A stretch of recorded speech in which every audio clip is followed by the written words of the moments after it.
Hello folks, this is Todd Coburn of Cal Poly Pomona with lecture 12 of Aero 3261. Today we're going to be continuing our study of bending and specifically starting to look at a series on beams, analyzing beams.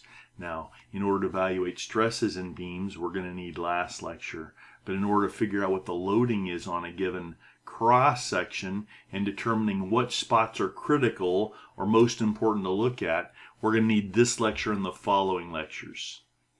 Let's see how it works. So our goal is going to be able to take a beam. Now anytime this word beam, now we already dealt with various structures and statics. We looked at loadings, we looked at equivalent loadings, and then we looked at different kinds of structures and how to evaluate through statics to calculate the external forces at all the reactions and all the applied forces, and also to make section cuts and to be able to determine internal forces. Now we're going to be extending that study specifically with respect to beams. Now you should have had an introduction to this in statics where you learned about shear and moment diagrams of beams. Basically, this word beam is something anytime we have a load transverse to the axis of a member that's designed to carry bending, we generally call those a beam. Now one of the tricky parts is looking at the sign convention. We're going to often use right-hand rule, or mostly use right-hand rule in engineering. Sometimes we'll get a specialized coordinate system for a kind of analysis. And when we're dealing with beams, and when the beam is oriented so it looks like flat on the page, so we can determine whether it's smiling or frowning, we're going to use beam sign convention for the moments, which basically means smiley face bending is called positive, frowny face is called negative, and where positive shear is chopping off the beam from left to right. We're going to look more at that in a bit.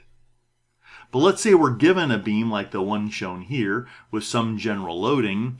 Our goal is to either analyze those beams to determine whether they're good or not good. That's where most of the work out there in industry is for structures engineer. Or to actually design that beam. There's a lot of that work too, but a lesser amount than that analyzing to make sure that it's good.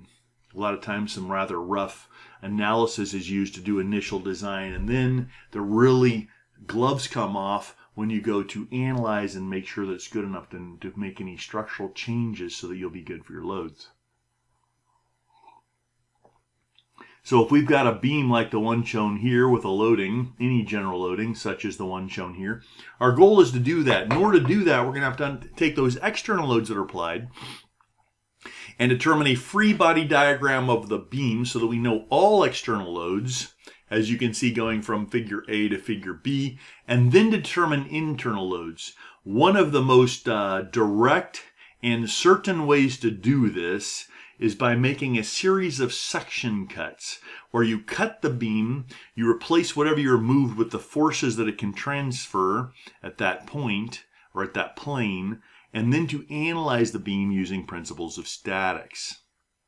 Anytime the beam looks too complicated to do with one of the easier methods, this is the most straightforward way, and this kind of analysis springs right out of statics. Now, if you struggled with statics, you're going to probably struggle with this. In fact, if you did struggle with statics, you might want to stop, go back, and do that class all over again, because that really is the foundation for a lot of what we're building on here. And if you can't do statics well, you probably can't do stress well. Even if you master everything I tell you, you're going to be doing all of that masterful analysis on completely erroneous loads if you can't do statics and draw an accurate free body diagram and calculate the internal and external forces correctly. So this is our goal. We said that, blah, blah. We already learned how to analyze. Once we've determined those internal loads, we're going to calculate stresses with MC over I. And often with P over A, and sometimes with moments MC over I, about two axes, as we've seen in the past. All right. Now the way we're going to do this, let's say we have a beam like this, we're going to actually have to take a section cut If we're going to use the long method, the most straightforward method, where we make a series of section cuts, sum the forces and moments to determine internal loads, what we're going to have to do is do that successively every time something on the beam changes. For example, if we look at this beam shown here, we see we have a reaction at A, we're going to have a reaction at B. We've got a loading P, a distributed load, and another P. If we start from the left, we see we have one force. Then nothing changes between point A and when that first load is introduced, which means we only need to make one section cut between point A and the first force.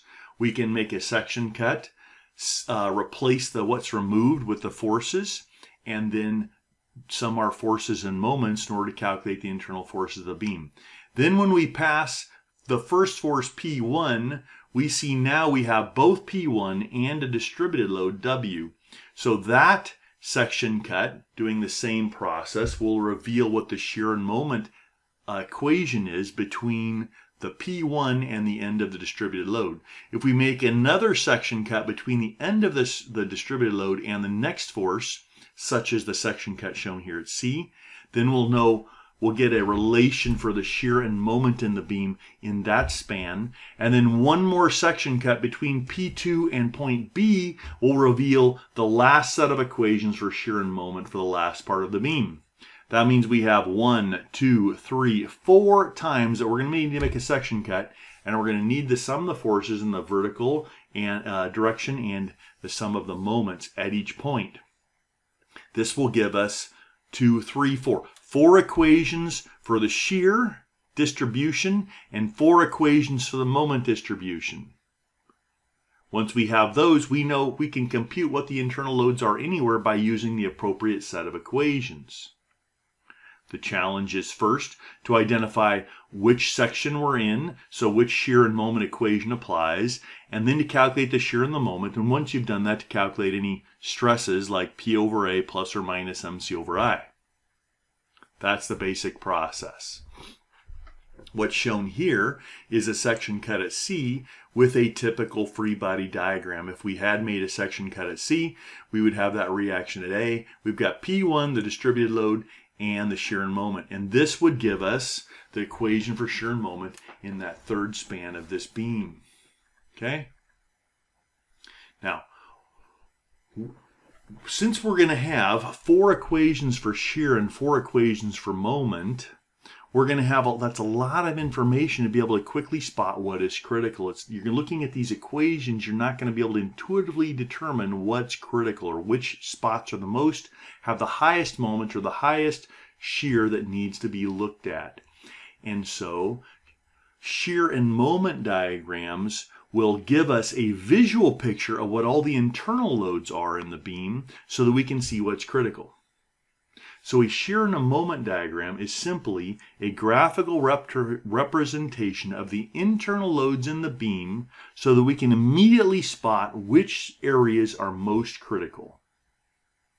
This concept was taught in statics. It's not taught in all statics courses. It is taught in the Aerospace statics course at Cal Poly Pomona and at some other colleges and universities. We require you to know this coming into Aero 3261. However, we will accept your transfer units if you take one of those other programs. But if you do, that means if they didn't cover shear and moment diagrams, you're going to be at a slight disadvantage. This means you're going to have to do extra study if you intend to remain on the crest of the wave of full understanding of what I'm producing for you guys. So you may need to go back and study that on your own. This topic is covered in every statics book that I've seen, and it's also covered, that I can think of, and it's covered in all of the elementary structural mechanics and materials books, such as ours, okay? So shear and moment diagrams are going to give us this graphical representation. And because these are so critical, even though you should already know this, I'm actually going to step back and review this slightly, and then we'll look at a few more examples a little later. One of the things we're going to need to understand is what sign convention are we using? And as I said before, and as I said in the last lecture, we're going to be using both a combination of right-hand rule and beam sign convention. So what is beam sign convention? When we're dealing with a beam sign convention will take precedence. The most important thing is for showing the correct sign in your shear and moment diagrams, but also some of the equations I'm going to give you, we're going to assume that you use the same sign convention as I'm using. Makes sense? So what is the sign convention? So if you have a beam, which we're looking at flat on a page, where we've got the beam laid out horizontal, beam sign convention basically is shown here in the lower left picture. And if you look at that, you're going to notice a couple things.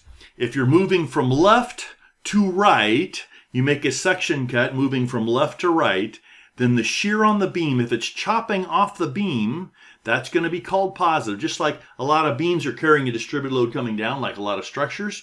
And if they are, then the shear from that is going to be going upwards, okay?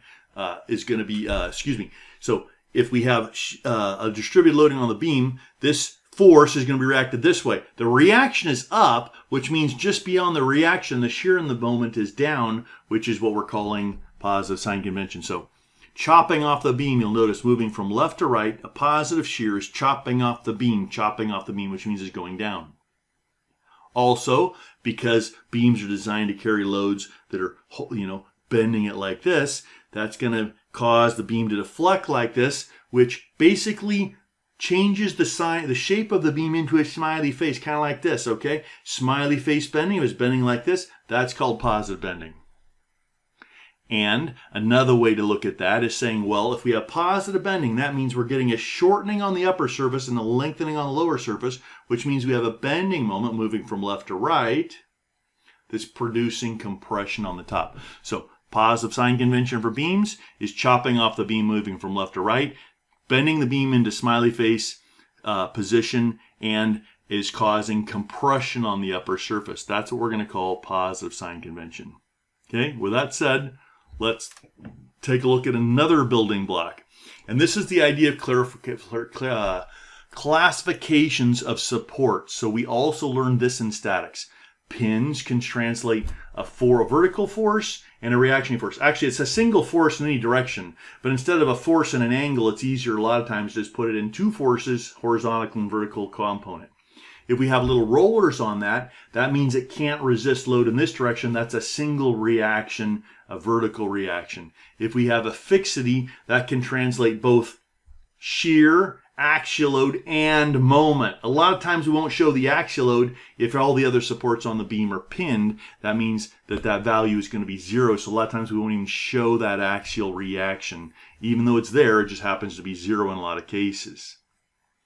We can see if we have just the right number of supports, like no more than 3 reactions on the beam, then it's going to be statically indeterminate. We can determine all reactions without using higher methods, just using the methods of statics alone. If we have more than 3, or if the 3 that are applied are poorly placed, then we may end up with an indeterminate beam, which means we can't calculate the reactions from statics alone. Sometimes we can guess and use assumptions, but often what we'll have to do is account for the deflections and the rotations of the beam. We're going to learn how to do that next lecture. Okay? So this is all review of statics also.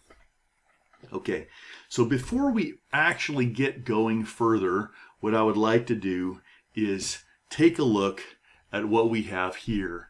And let's look at the different methods we have for doing this.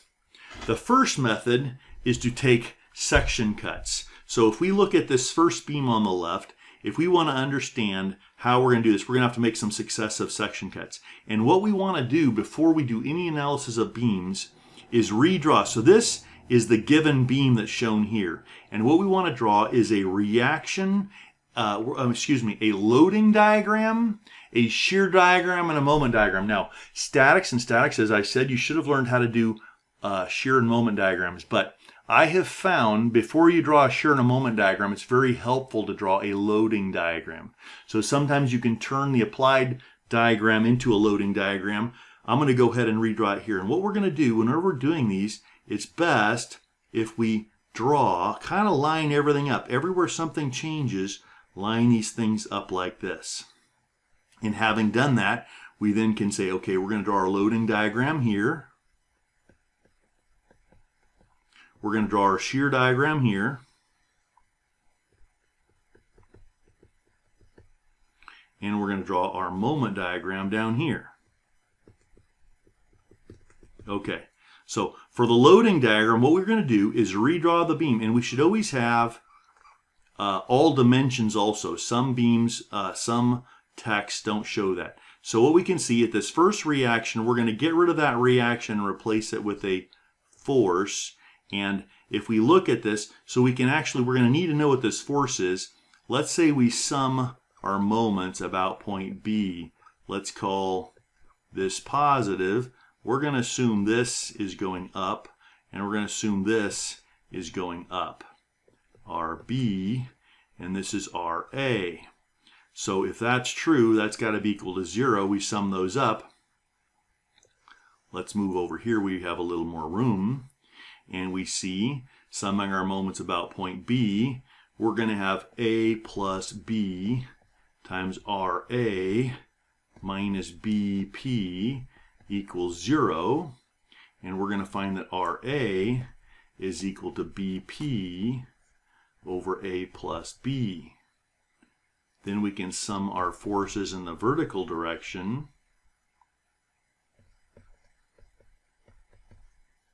Okay, in the vertical direction. And then we get RA minus P equals RB. And we get RB is equal to RA minus P, which is BP over A plus B minus P, which is P times B over A plus B plus 1. I don't know if that's simple or not, but okay. So we've got the two reactions.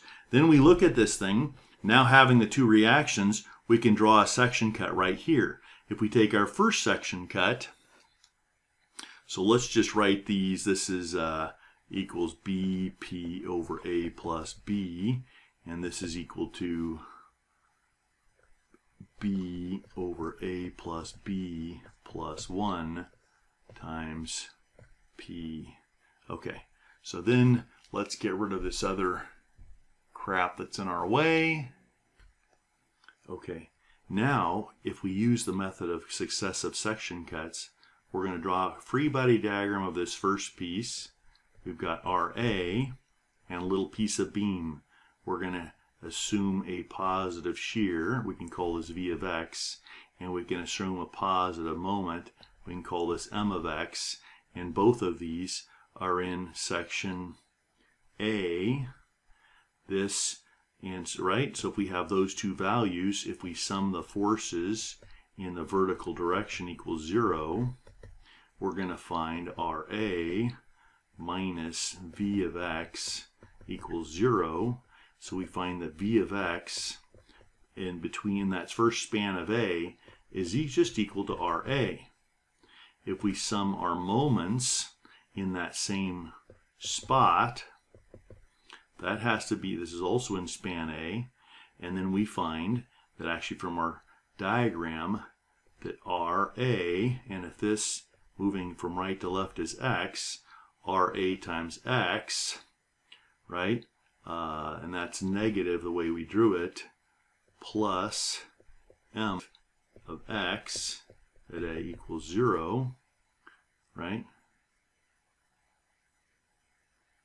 So RA times X is coming back in the negative direction, and MX is in the positive direction. Then we find MX of X. M of X in span A is just equal to RAX. Okay, so this gives us the shear, this gives us the moment.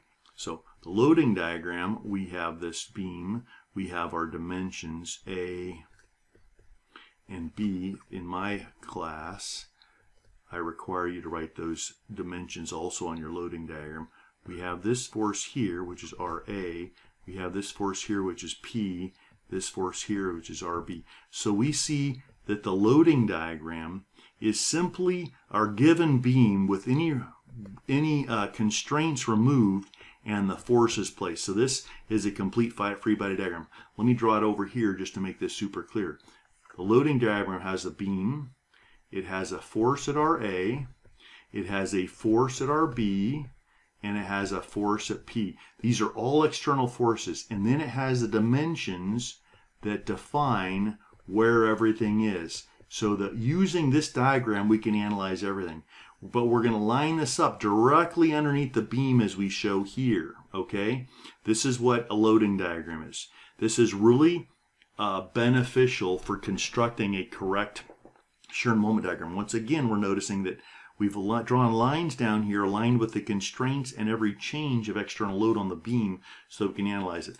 Now that we've analyzed the shear and moment, this first set of equations, by summing the moments and shears on this first free body diagram, we found that the shear from point A to point B, now we're down on the shear diagram, is a constant. It's just RA, and that's a positive value of RA. That means we're going to come up here at a magnitude of RA. So the shear diagram shows us exactly that from here to here, our magnitude is RA. Now, I'm not drawing the variable here, but normally you'd put the actual force value with units with proper sig figs.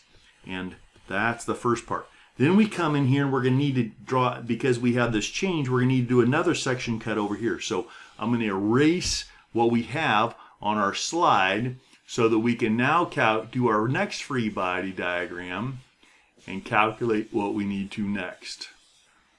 Okay, so now what we're going to do is we're going to make a section cut here on the second part of the beam, draw our free body diagram. Now the free body diagram has RA and it has P, and then it has some little piece of beam. We're going to draw the shear of X at this point, which is in span B, and we're going to draw the moment. We'll pretend it's a positive moment, M of X, in span B, okay?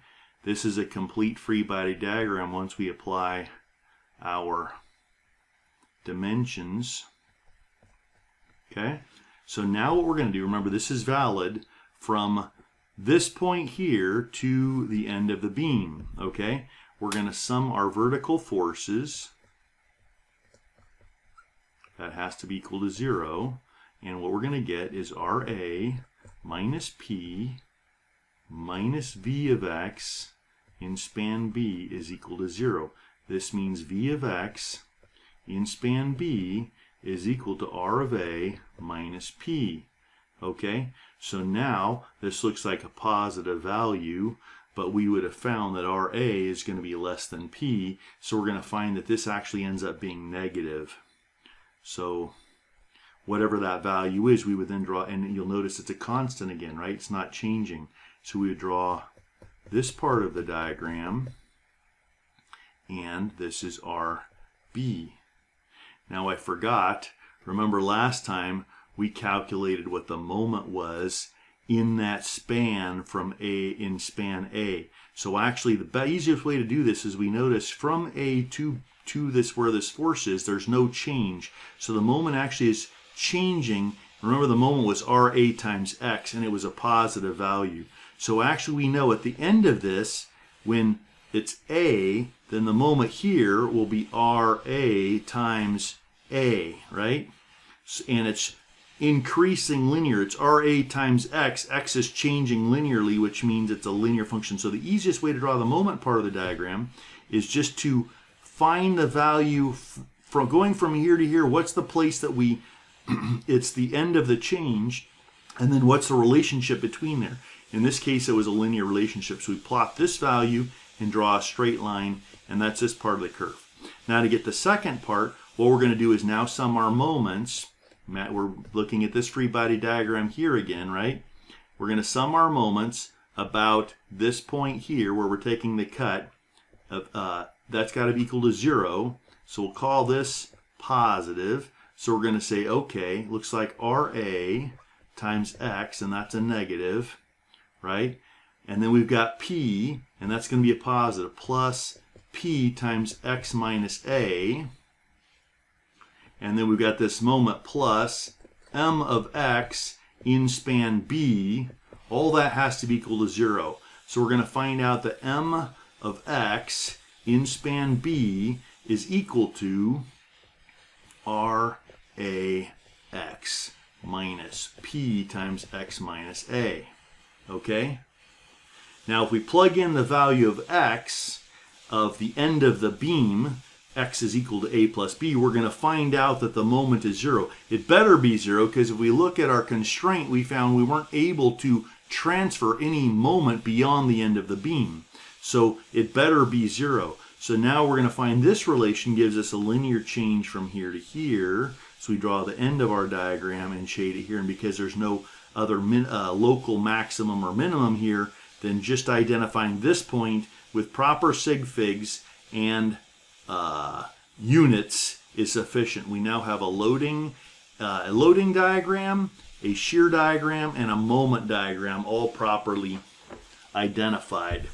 We could actually do the same thing with this other beam by making a section cut here, followed by a section cut here, here, and here. Okay? 2 places. All right. Now, let's go ahead and look at another way of doing this. An easier way of doing this. So, that is the surefire way of making section cuts, drawing free body diagrams, summing forces, and then carefully constructing your loading, shear, and moment diagram. But there's an easier way. How many of you would like an easier way? There's an easier way that works whenever the loading is not very complicated. It works like this. We're going to start out, let me turn my pen back on.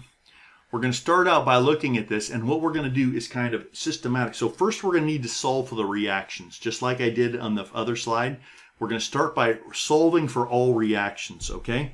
And then we're going to construct our diagram. So once again, I'm going to line these up. You want to do this as neatly as you can, but you don't actually have to use a ruler. You can just do it like this. Let's go ahead and put our loading diagram here, and we'll identify it. Loading. Papers are longer than they are wide. This thing is wider than it is long, so it's not going to be as clear. We're going to, once again, this is going to look the same. We're going to have whatever the magnitude of RA is. We're going to have whatever the magnitude of RB is. And we're going to have whatever the magnitude of this force is. And we're going to have all dimensions, all shown here. Now, if we line this up with our actual beam, then the dimensions become redundant. But if you ever, usually on what you're going to do is you'll look at this given problem in the assignment, and then you'll start off by drawing your loading diagram, not by putting this first diagram. If you have this first diagram, you don't need to repeat those dimensions. If you don't have the first diagram, then your loading diagram should include dimensions. Okay. This is a complete loading diagram. The only difference is for you is if we have a magnitude of P and we have values for A and B, then we will actually be showing on this diagram what the actual forces are in all places. Okay. Next, we're going to draw our shear diagram. And so we're going to place the spot for this. This is going to be 0 shear. Now, here's what happens. If you look at your loading diagram, you start from the left end of the beam, and you look at that and you imagine, okay, we've got a reaction like this, and you're going to be reacting over here. What that means is, if you look at that force moving from left to right, first there's no force to the left of the beam, and then all of a sudden you have a force coming up RA. Do you see that force? Take your finger and jam it right up the rear end of that RA. Shove that, mother's pointing up, which means it's going to shove the shear upward by that amount. So let's do that. Let's jam our finger through that RA, right up its rear end, coming up like this, and it shoves the shear value up to RA, and then nothing changes, nothing changes, nothing changes until you get here. So all through here, this has a magnitude RA, and nothing changed between x equals 0, we're calling this x, right, and x equals A. Then when we get here, we've got that magnitude RA up here because we shoved it up with that force, and then we have this force P. So jam your finger down the rear end of P, and what it does is it shoves that shear from the value, the magnitude of RA, down by whatever the magnitude of P is. That means we're going to jam this mother down. Now it might stay positive, it might go negative. In this case, it's going to go negative down to some new value. And then nothing changes, nothing changes, nothing changes. So this is RA minus P. Okay? And it actually is going to end up being negative for this beam. If it were positive, then this would end up being shown above the 0, right? Then we get to this last point, and we have RB shoving that mother, sticking your finger up its rear end, shoves the force back by RB, and when you do that, Since RB is equal to RA minus P, we're going to find out that shoves that right back to 0. Then we look at our beam, we say, hey, is there anything beyond this beam? No. It better be 0. All the shear moment better be 0 out here. There's no reaction to take anything else beyond that. So actually we have it balanced.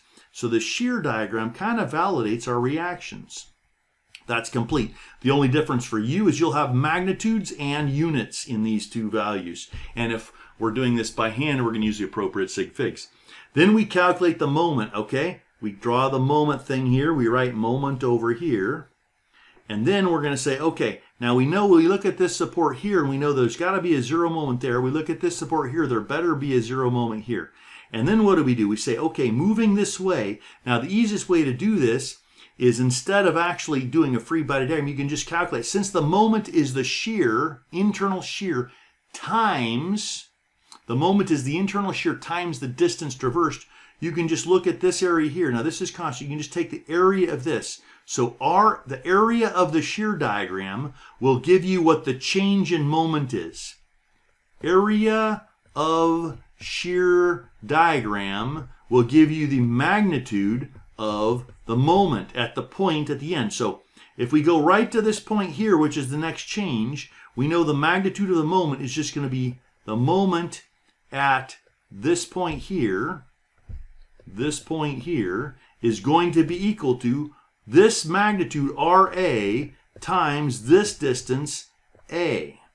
So then you plot that. That looks like a positive value. It's right here. And we can see since this is flat, this is going to be a linear change. The area is increasing in a linear fashion, so it's a linear change.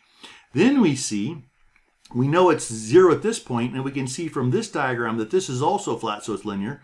We can see that's just decreasing. If you want to check the magnitude, you can take this RA minus P multiplied by this distance B, and that better give you the same magnitude as this was. What that means is you're going to have this magnitude minus RA minus P times this distance B, and that better gives you 0, which means that's true. Now sometimes, if this is very complicated, if you have a slight round off in these numbers, then this won't quite match because you'd have to carry more digits in order to make it match. Now we have here the magnitude shown here at this value here, and we'd have the proper units. We'd have the magnitude shown at these two ends, 0 and 0. That's how it's done. Make sense? Now, if we wanted to do this for the other beam, we can do that just as simply. We would start by calculating our reactions. If we sum our moments about, let's say, point B, that better be equal to 0. So we can look at this, we can see this, I'm going to guess here, and if I guess, I'm going to look and say, well, if this is pulling up, this reaction is probably down, and this reaction is probably up. So I'm going to go ahead and use that nomenclature. So if we sum our moments like this, we're going to say, okay, summing about point B we said, right? So we're going to have RA times A plus B, right? And that's going to be a negative moment plus M equals 0. That means RA is equal to M over A plus B. Looks like I got the sign right. If we sum our forces in the y direction, that better be equal to 0. And we're going to get RB minus RA equals 0, which means RB equals RA, which means it's equal to M over A plus B. Since that's positive, it means it's in the direction shown. So we now can draw our diagrams. Once again, we're going to line these up with any inflection points. Now, if in this case, let's just call this the loading diagram here. This was the given beam, but you'll notice I replaced these supports with the reactions that occurred. I can then utilize these dimensions. I've got now all forces and moments on the beam, so that's our loading diagram. I make sure I have the magnitudes and the units shown on all these three external loads. We then can draw our shear diagram, and starting at 0 here, we're going to say, okay, if we take our finger and jam it down the rear end of the first force, that's going to shove the magnitude of the shear down to this value RA. RA, a magnitude RA. If this is 0, that means it's a negative value, right? So it's below the axis. And it's not changing, not changing, not changing. Now you get to this moment, you'll notice the moment is not a vertical force. Therefore, it doesn't change it either. So we just keep going with a magnitude of RA until we get here. Then you take your finger, you jam it up the rear end of RB, and RB, which actually is equal to the magnitude of RA, brings us back to 0. So our shear is negative throughout the entire beam. We put that value in units, and then we draw our moment diagram. Let's call this 0. We'll say this is the moment diagram. We're going to say, okay, from right here. Now, from right here, we know the moment at point A is 0. We can see that. But then we have this force. So we can see we have this force shown at RA, and so actually we're going to see what inflection points we need to do. So we're going to have a moment start to change after RA. It's going to change here at point where M is applied, and it's going to change at this end. So we're going to have 3 inflection points. So going from here to point here, we can see the magnitude of the moment moving from here to here. Now remember, this is below the axis, right? This is 0. This means this is a negative RA times this distance A. So the magnitude of the moment at this point, the moment at this point is equal to RA times A, and since that's a negative, it's coming down below the axis. We write the magnitude right there. And the change, since this is flat, this is a linear change. So actually we put the value of the moment right here, identify it like this. And then what happens? Then we have this moment. Now remember, smiley face bending. So if we look from right to left, if we have this moment, I'm going to draw this moment, right? It comes around like this. That means it's going to be reacted with a moment like this. That means it's a positive moment. So from this point, at this point, our moment is RA times A, and then, and it's negative, then we're going to have plus the magnitude of M, which is going to bring us up here somewhere. So this moment here is going to be RA times A plus M. And since RA is negative, this first term is negative, okay? That gives us the magnitude here, and we're going to identify it. Then what we see is a linear change, and remember, this is negative, right? This is down below the axis. So the magnitude is, if we go from here to here, we're going to take this magnitude plus this magnitude times this dimension B. However, this magnitude is negative. That means it's diminishing it. So it's going to reduce the value from here, and we better find, and it's a linear change, we better find out it's 0 there. So this is what our moment diagram looks like. We'd identify this point, we'd identify this point with a magnitude and units, and we're done. Now, so what we saw here, I'm going to go ahead and just erase half this slide. Oh, no, I'm not. So I'm going to redraw these. What we saw here for this beam, I'm going to do it really fast. For this beam, this one we had the reactions. And this one we had the reactions. We had the shear diagram with magnitude, magnitude, and the moment diagram with a magnitude. On this one, we had a shear diagram. This is 0 here, this is 0 here, this is 0 here. This is the shear diagram, shear and moment. This is the loading, loading, shear and moment. This down below the axis, we put the magnitude and units. Magnitude and units. Magnitude and units. Magnitude and units. And then we've got this guy, which is going from here to here. Magnitude and units. And to this value, magnitude and units. Those are our two diagrams. Now we can look and quickly determine what's critical. We see it looks like from the way I drew this diagram, looks like the shear here. So anywhere in this span, we can do shear analysis of this first part of the beam, and we can do moment analysis at this point of the beam.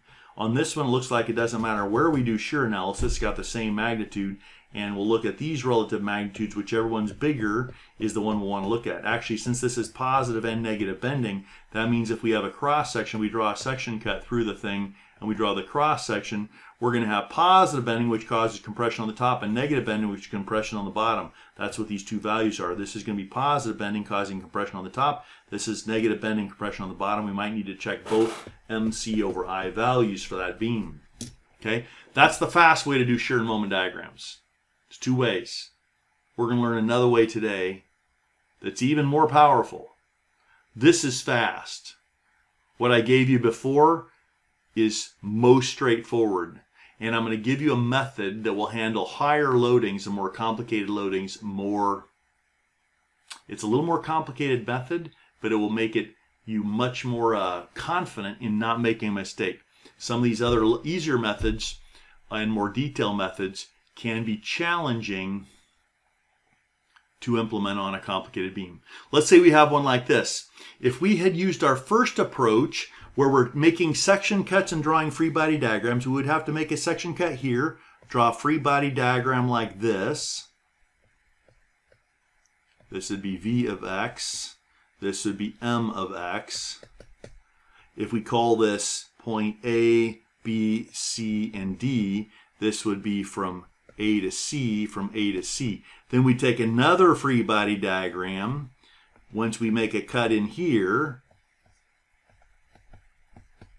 where this is going to be A, and this is X, and now we would draw our V of X from C to D, and M of X from C to D, and then we'd make and calculate our shear moment and get these two equations, and then make another section cut here, when we'd have this guy, and we're going to have this guy, W, and then we're going to have some little stem of beam, and then we got our shear. Oops, we're going to draw that in a positive way down. V of X from D to B, and M of X from D to B. And we do, let's see, this is A, this is B, this is X. And we'd sum them again. We'd get 1, 2, 3, 4, 5, 6. We'd have to calculate all those and draw our shear moment diagram. That's our method that should not fail, using what we learned in statics. If we try and do this the fast way, we're going to find out this is a little more challenging beam, but we can do that too. Let's turn this into a loading diagram. I'm going to assume that this reaction here,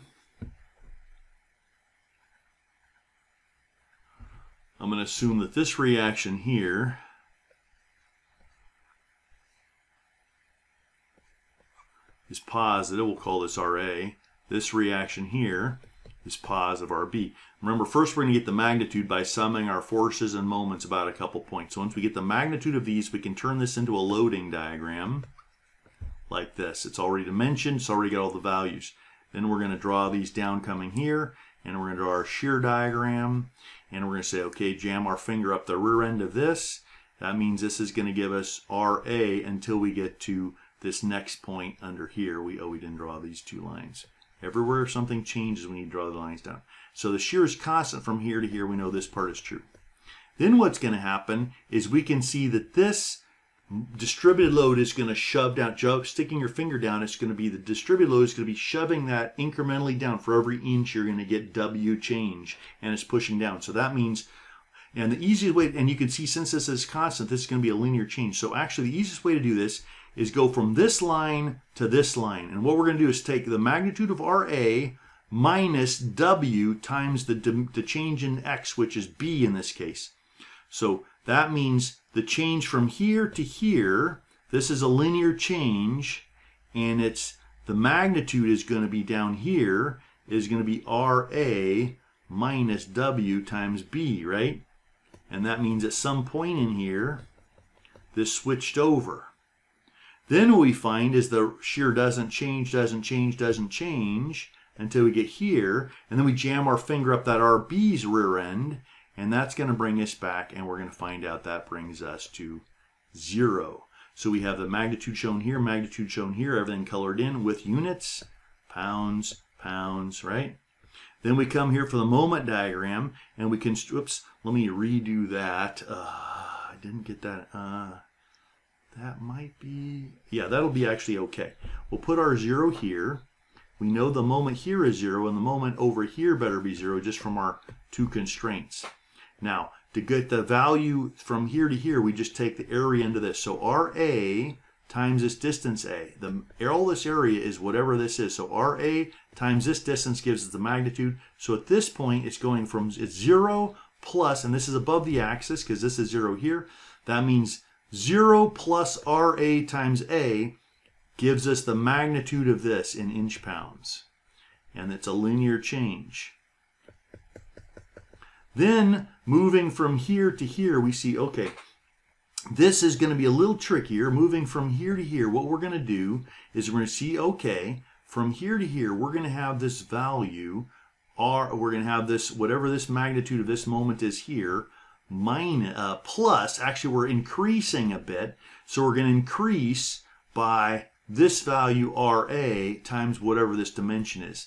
Now you can calculate this dimension by just saying RA minus W times what value equals 0, and that will tell you what this, we'll call it X prime value, is when this is 0.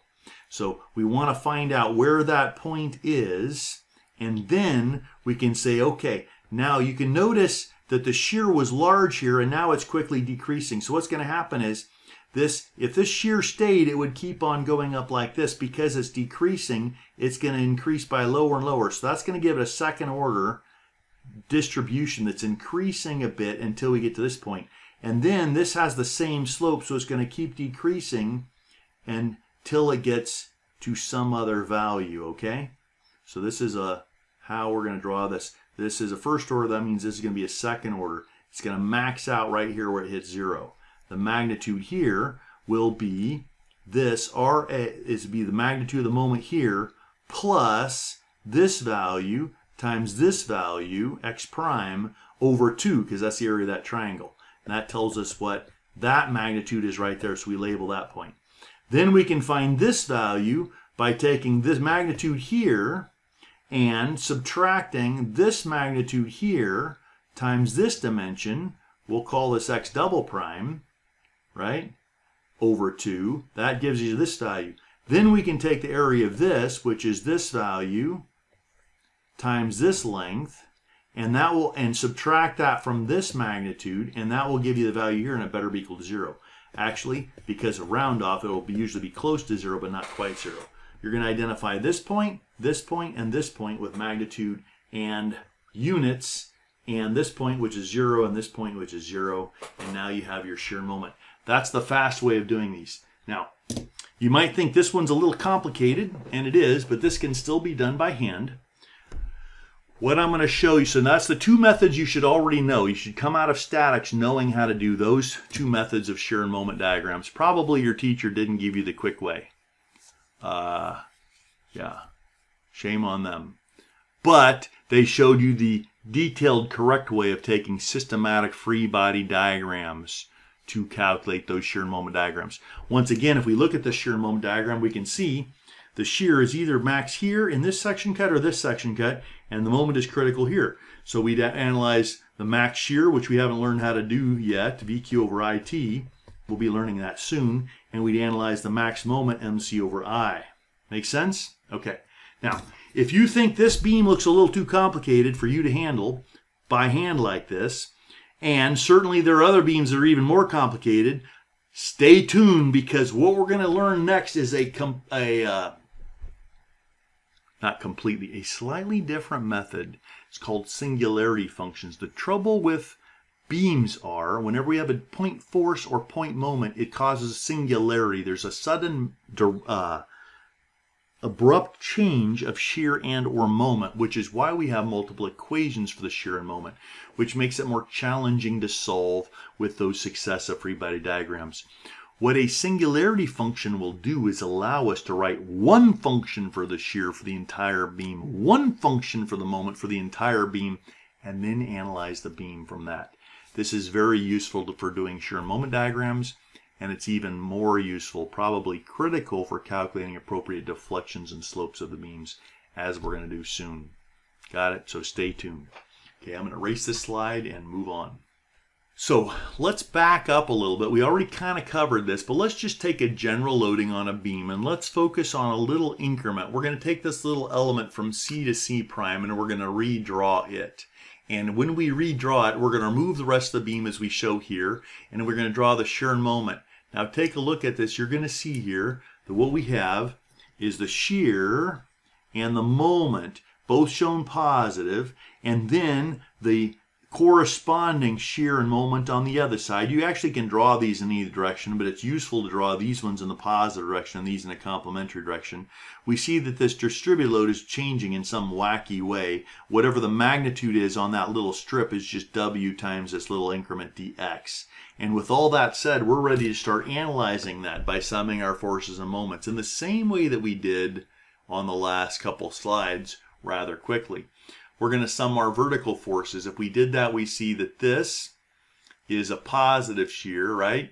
And this is negative. Oh, notice that our sign convention here, we're assuming that downward is positive. That will correspond with our beam sign convention. So this first shear here shown is negative V. We have the next on the other side is V plus delta V in a positive direction, and we have W dx, which is in the positive direction. That's got to be equal to 0 because that's all the vertical forces.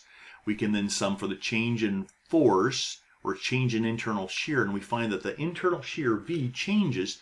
And remember, we often use P for forces. When it's a shear force, we often use S, especially if it's like a bolt force.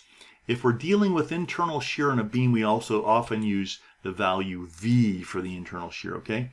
So the change in internal shear force, V, delta V, is just negative times the loading, Wx, delta X, right? This tells us that the change in shear per unit length is equal to the negative of the loading. Because if the loading is down, it's going to be in the negative direction. If the loading is up, it's going to be in the negative direction. It's the negative of the loading. That's what the change is. So if you have a distributed load on the beam, that's going to change the shear from one end to the other by exactly the opposite of that. That's all that says. That's pretty intuitive, right? Okay, and this is our first relation. I'm going to show you this at least 3 times to make sure you get this. The change in shear per unit length is just the opposite of the loading. Okay. We can also write it this way. We can say, okay, the change in shear from VD to VC is just the summation using an integral, which gives us nice continuous calculus of that loading dx. This gives us 2 relations, the change in shear with respect to x, and also how to calculate what that shear magnitude is by taking an integral. Okay. Now, if we sum our moments in the same manner, let's call right-hand rule that positive, or actually that also matches our beam sign convention. Then m at the left end plus delta m, that's, m plus delta m is the right end. And then we have m at the left end, which is in the negative direction. We have this w delta x, right, times delta x over 2. And we also have the leftmost shear v times delta x. That's everything. That sums to 0. We can then solve that like this. As delta x approaches 0, we can see that the change in moment with respect to x is roughly V. It's V, okay? So the shear, what this says is, if there's internal shear in a beam, then the moment will change. If there's no internal shear in a span on the beam, then the moment won't change. We can use this change relation, change in moment with respect to x is equal to V, or calculate what that change is by just summing V times dx. That's actually what we did in our shear moment diagram, where we took the area under the shear diagram, shear times delta x, to get our change in moment. That's what we were using when we did that. And the reason I did that before I showed you this is because I thought that would reinforce this, and also you should have learned how to do that in statics. Okay? We're going to see this relation a couple different ways as well. So here's our key principles. This is our sign convention. Chopping off the beam, moving from left to right, smiley face bending. Our change relations are the change in shear with respect to x is equal to the loading, and the change in moment with respect is equal to the shear. Got that? This is really important. Okay. Now, this is another way of seeing the same thing out of Hibbler. Given a various loading, this is our sign convention, and that gives us slope relations and change relations. Let's take a look first at our slope relations.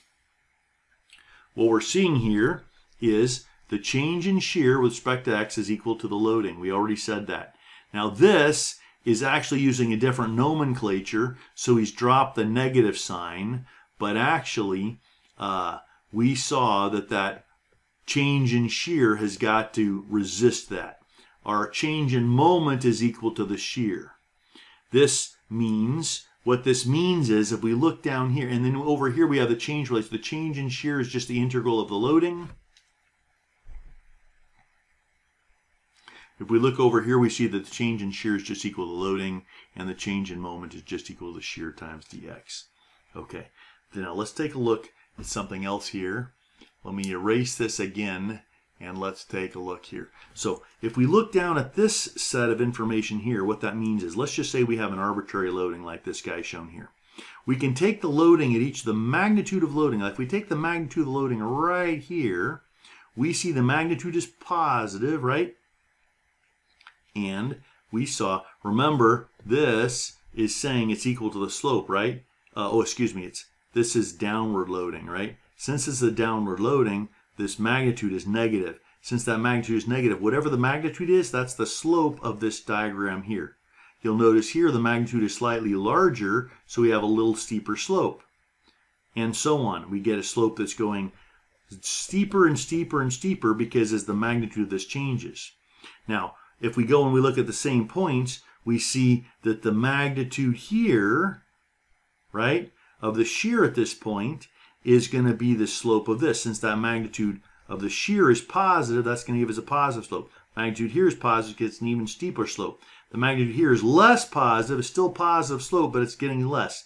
The magnitude here is going to be 0. The magnitude is now decreasing, decreasing, decreasing. Okay, so that's what these relations mean. Now this area, these change relations mean that if you say, okay, between this point and this point, the area under this, which means this loading times this distance, right, is going to be how much that shear change from this point to this point. So whatever the magnitude is here, plus or minus this area is going to give us what the magnitude is here. And if we look at this, if we just take the area under this portion of the curve, then if we take the magnitude of the moment here, plus or minus this area here, that will give us how much this changes from here to here. You see how that works?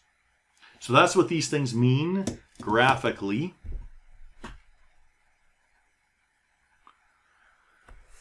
And this is another way of looking at that, seeing how that works on a couple simple beams with a loading diagram and how the slope and change relations work. Okay? Now let's take a look next at singularity functions. Okay? Now we're going to learn this powerful tool called singularity functions. Here's how it works. Once again, now notice we have this beam, and we already did this a couple times. We can sum our moments, calculate our reaction, so take a section, calculate our shear relations, our moment relations. We're going to need 2 sections. We're going to have to do it again and again, and we got 2 relations for the shear and 2 relations for the moment. We've done this a couple times now. Okay? Now, we'll notice because these changes in loading cause singularities, we needed 2 equations for the shear and 2 equations for the moment for this particular thing. If we instead introduce what's called a singularity function, then we can use a single function. What the singularity function does, you'll notice where these other equations, the equations here and the equation here and here, all of these use brackets like normal math. You'll notice here we've changed to this caret symbol. And when we see these caret symbols, that's going to tip us off that we're using singularity functions, okay? So this slide is just to alert you to the idea that we can write 1 equation for the shear and 1 equation for the moment if we use singularity functions, okay? So let's go ahead and see how singularity functions work.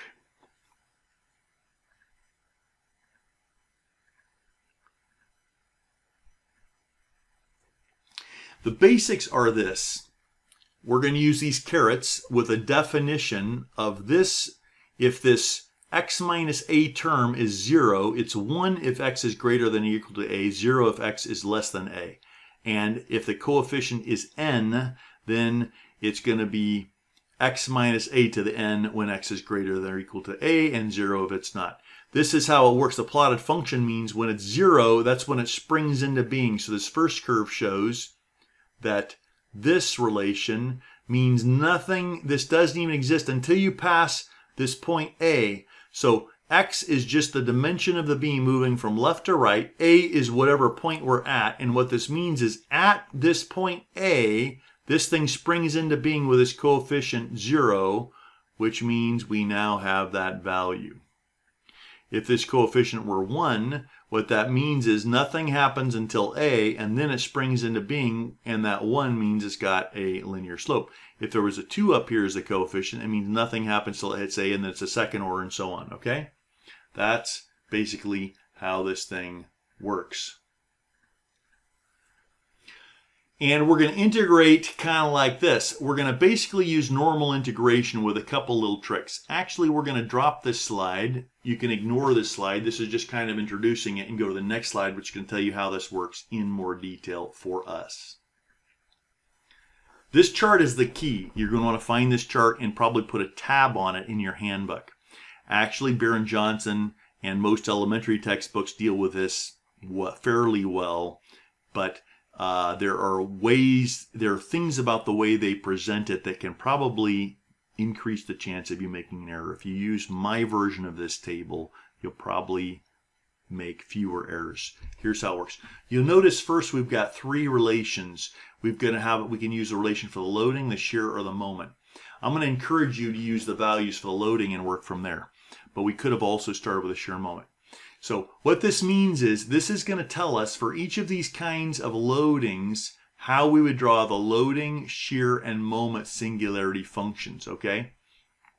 These are some changes to the values in Beer-Johnson. So we're not using Beer-Johnson. If you have a copy you want, it might want to augment it. All of these should be shown in your handbook already, okay? What this means is this is going to show us what this singularity function looks like. So if you look at this first column of the table here, loading, start here, you say, okay, if we have a beam that looks like this with a moment that's occurred like this. Now this moment, if we have a moment like this, which is actually a negative moment, then our loading function, W of x, is going to be negative m, whatever that magnitude of m is, times in carets x minus, remember x is the distance from the left end, a, where a is wherever that moment occurs from the left end, and this is going to have, if it's a moment, it's going to have a coefficient of -2. Okay, let's look at the second part B. If we have an external force, then our loading function, if that force is downward, it's going to be negative p. We're going to always have the carets with x minus, and then we're going to have a, whatever the place where that occurs is from the left end of the beam, that's what goes there. And the coefficient is -1 for a force. If we have a distributed load, we're going to use, and now notice here, this distributed load starts at point A and it continues to the end of the beam, okay? It continues to the end of the beam. That's very important to understand. We'll talk about that more in a bit. If that's the case, then our loading function is going to be negative WO, because it's pointing downward, x minus A, where A is wherever that thing starts, to the 0 power. If we have a first order distributed load with a slope of 1 there, or whatever the slope is, excuse me, a slope of k, then our function is going to be as shown here, minus k times x minus a to the 1. Notice all these little arrows are pointing down. If we have a second order or any other order, we're going to have the right end value WO, and we're going to calculate k using this relation here, WO over B, where B is just the change from one end of that to the function to the other. We'll plug in our negative k, we'll plug in wherever this starts, and we'll plug in whatever the order is, okay? You'll notice this gives us the shear relations and the moment relations as well. But we're going to find out that the shear is just the integration. Remember, that's what we saw before in those change relations. If you take the loading and integrate it once, you're going to get the shear. If you integrate it again, you're going to get the moment. Next lecture, we'll find out if you integrate it again, we're going to get the slope, and if we integrate it again, we're going to get the deflection. That's critical, and this is where the singularity functions become most powerful. But we're not going to deal with that yet. We want to make sure you guys nail being able to calculate these functions, okay? Now, if you look to the right, this tells us how these things operate. X minus a to the 0 is 1 if x is greater than or equal to a, 0 if x is less than a. If there's a coefficient of n, then it's x minus a to the n and 0.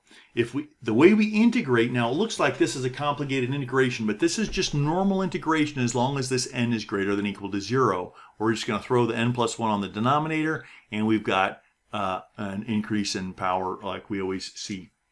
If our n is -1, -2, then the integration is defined slightly differently. We're not going to throw out that divide by that n plus 1. We're just going to ratchet up that exponent, okay? And this is how the two derivatives work, okay? This slide is the key. Oh, another thing is right here. This caveat right here, I kind of skirted over.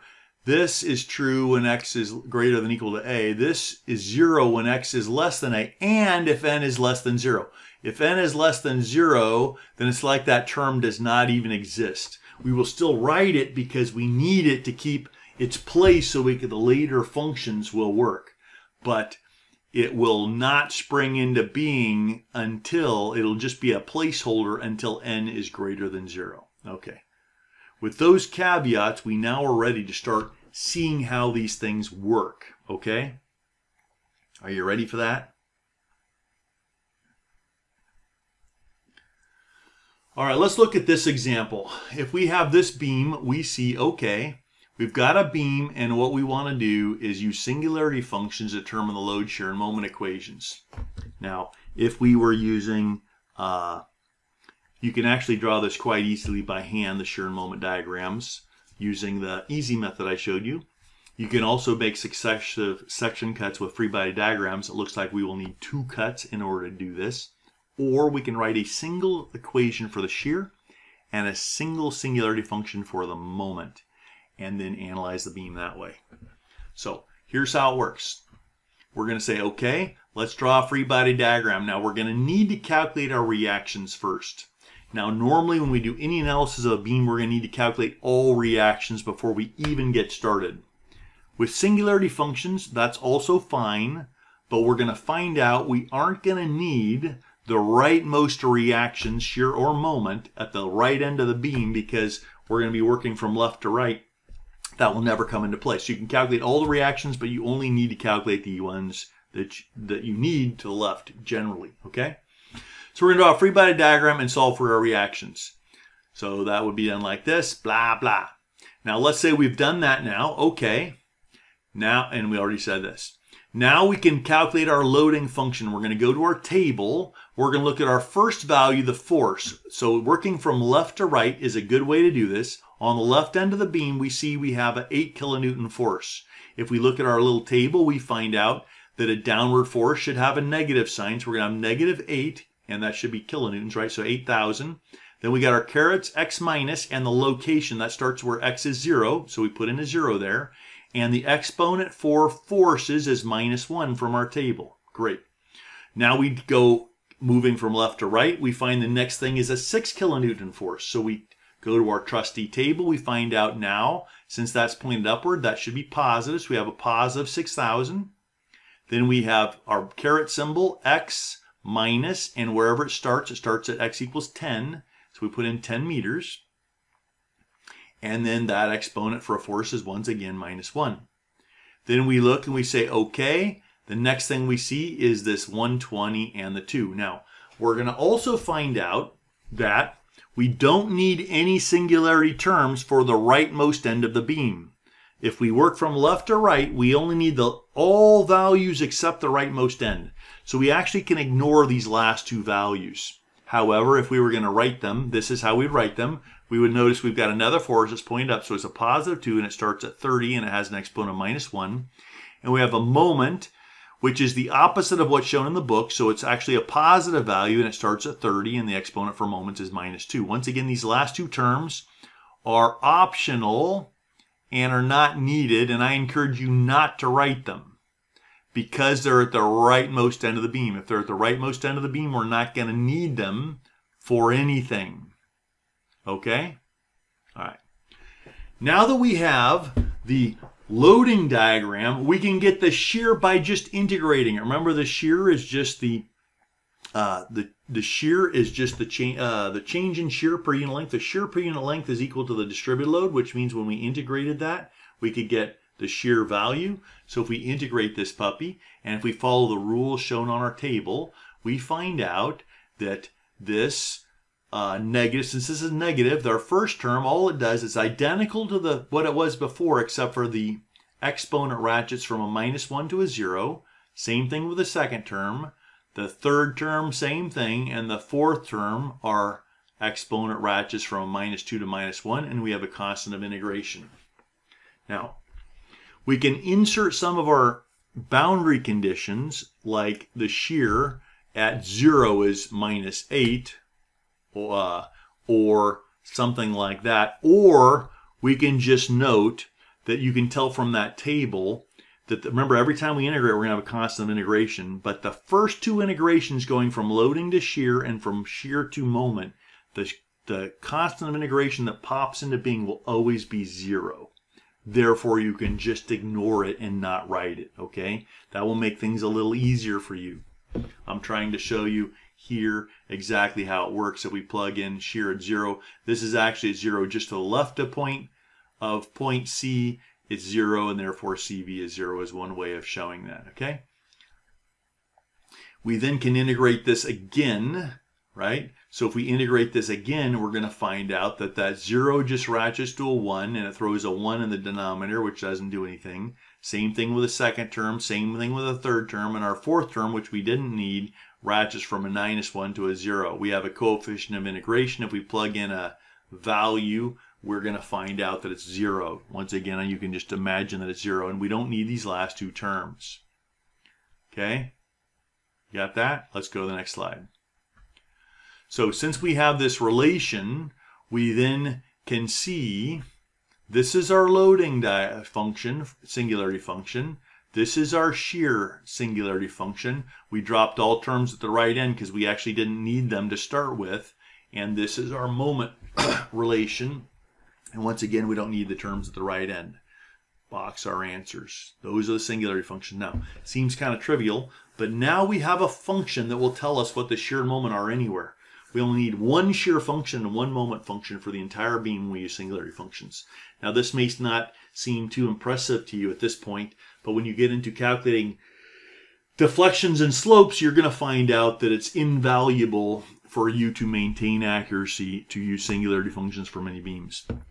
Okay? Blah, blah, blah, blah, blah. Okay, there's some more information. All right, here's another example. Let's take this beam. Let's write a singularity function. Now, we're going to find a little trick here. First, what we need to do is characterize our loading. If we look at this, we see, okay, at the left end, we're going to have a moment and a shear. Don't forget those. Remember, we've got to always calculate our reactions first. Then, if you look at this distributed load, if you look in your table, you see a distributed load function. And is it like this one? You'll find out that it's not. You'll find out that the loading in your book looks like this. What that means is it starts at point A, but it never ends. It continues going to the end of the beam. This brings us to an interesting function. Singularity functions are kind of like men. You can turn them on, but you have to do something to turn it off. You can't just apply this function, because if you do, it will go, if you try and apply this function, it will go to the end of the beam. It doesn't turn itself off. If you want to turn it off, you've got to give it a cold shower. And the way you do that is by introducing another singularity function that counters that effect. So what we have to do is say, oh, this, once we turn this on, it goes to the end. Therefore, what we're going to need to do is turn another one on that's got the exact same magnitude going in the opposite direction. We're going to need to start at point B and go all the way to point C, so it removes the effect of the first singularity function. So this characterizes our loading. You'll notice we have a moment term and a reaction term because of the wall. We have a distributed load which didn't turn off, so we put another one that turns it off. So the first step for singularity functions is first to characterize our loading. Now, we didn't have to characterize it on the last slide because everything we saw on the beam was found directly in our handbook, in the table. But in this case, we didn't have a function that turned itself off. So we turned it off by introducing another function, okay? So we're going to have a term now for each of these loads. Now that we have characterized our loading, and all of the things in our loading diagram shown in this lower figure can be found in the handbook, we now can write our loading function. The loading function, we start with the force. It's just 52 kilonewtons. It starts at x equals 0, and forces have an exponent of -1. We've got a moment. Looks like that's a negative moment according to our handbook. It starts at 0, and the exponent for moments is -2. We then move from left to right, and we have this distributed load, 8 kilonewtons per meter. We put in that value, 8. It's down negative, just like it's shown in the book. It starts at 0 with an exponent of 0. We then go and we find out at point B, we have this moment of 50. It looks like it's a positive moment according to your handbook. It starts at x equals 5, exponent -2. And then we have the other distributed function, the cold shower function, that turns off our original distributed load function, which can be +8. It starts at 5 and exponent 0. Now, and we notice we didn't write any terms to the right end, so we don't need to do anything with that 12 kilonewton force. We then, to get the shear, we're going to integrate this mother, and we get this value, and then we integrate again to get the moment. We now have all of our relations, and we can simplify that moment. Okay? All right, let's go to the next slide. If we have a complicated loading, we already saw that, let's take a look at this. Can you see this term in your handbook? No, actually, once again, we see that this thing turned on, and if we use it, it's not going to turn off. So we're going to need to characterize that like this, right? Okay. What's our loading function? We're going to have a reaction at the left end. Now, this is actually showing the loading function for the distributed load, right? Because we've got the two values. This is not showing. We'd also need that reaction at O to get the whole loading diagram. Okay. So we already did this. Let's take another quick look at shear and moment diagrams. If we look at this, now this doesn't have any dimensions nor values, but if we have a beam like this, we can see we're going to jam our finger down for the shear, and then we're going to come to the next force and jam our finger up, moving from where we were, and then another finger down. That's going to give us our shear. Then we're going to tack, right? We draw our loading diagram. This should have dimensions and magnitudes. Then directly beneath it, we're going to put our shear. If you put your finger on the shear, drive it down by that value, you got the magnitude doesn't change. Shear on that one, taking that value, changing it by that gives you a new value, doesn't change till you get here. Put another finger here, jam it back down, should be back to 0. For the moment, we see the moment at the left end is 0. Then we take the area end of this first part of the curve. That gives us this magnitude. Since it's below, that's going to be a negative value. Then we take this value here, plus the area end of this, which is a positive value. That gives you a change here. That better come up to 0. That's how you do it. If we wrote the singularity function for this puppy, we'd only write the terms, the first force and the second force. The rightmost end doesn't need to be written. We can integrate that, Got it? Okay. Now, if we did this guy, once again, we're going to calculate our reactions. Then we draw our loading diagram with dimensions and magnitudes, our shear diagram with dimensions and magnitudes, and the moment diagram. Here's our singularity function. We've got this force and this moment to the left end. We integrate that. Make sense?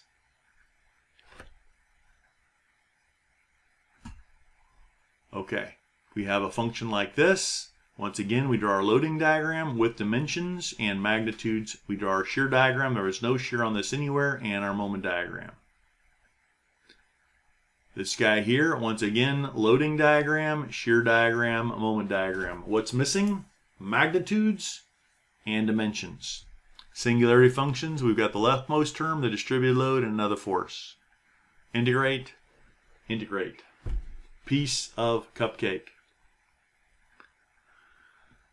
Here's another one. Once again, loading diagram with dimensions and magnitudes, and then shear diagram, moment diagram. That's all we got. Enjoy. The posted lecture has more examples. Actually, any structural mechanics book, elementary structural mechanics book, will have a lot of examples for these kinds of things that if you study those examples, it will help you a lot. Okay? Enjoy.